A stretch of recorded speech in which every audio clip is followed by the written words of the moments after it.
ব্যারাকপুরের রাত দখলে কার্যক্রমে সাংবাদিকদের মুখোমুখি প্রাক্তন সাংসদ অর্জুন সিং। তিনি কি বলছেন শুনবো।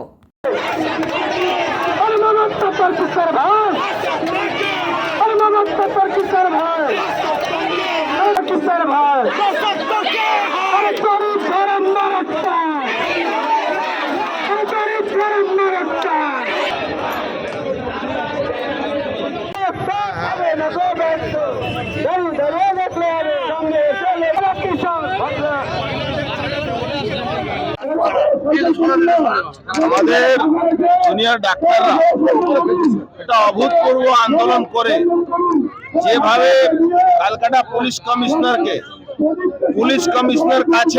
কমিশনারকে সারা রাত প্রায় 22 ঘন্টা আন্দোলন করে তারা বাধ্য করেছে ওদের দাবি পুলিশ কমিশনারকে পদত্যাগ করতে হবে। সেই চিঠি তার কাছে পৌঁছে দিয়েছে। তারা আহ্বান করেছিল 9টা থেকে 10টা প্রত্যেকটা বাংলার মানুষ জাস্টিসের পক্ষে ক্যান্ডেল দিয়ে লাইট দিয়ে সব আলো নিভিয়ে প্রতিবাদ করতে আর রাত দখল করতে। আমরা এখানে ভারত দেশের ঝান্ডা নিয়ে পতাকা নিয়ে নন পলিটিক্যালি আমরা এখানে উপস্থিত হয়েছি।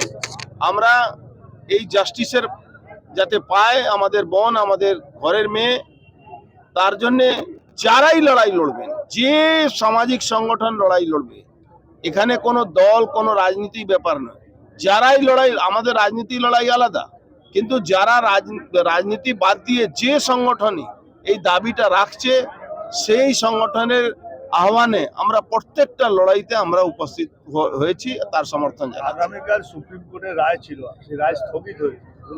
দেখুন কি কারণে বেঞ্চ বসছে না সেটা এখনো ক্লিয়ার নেই, কিন্তু একদিন ডিফার হলেই কোনো এরকম ব্যাপার নেই কি আমরা জাস্টিস পাবো না, আমরা জাস্টিস পাবো।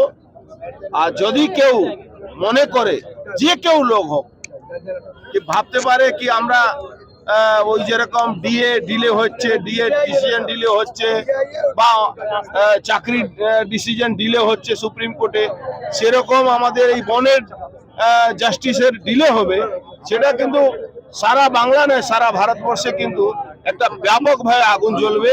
সেই আগুনে অনেক কিছু শেষ হয়ে যাবে।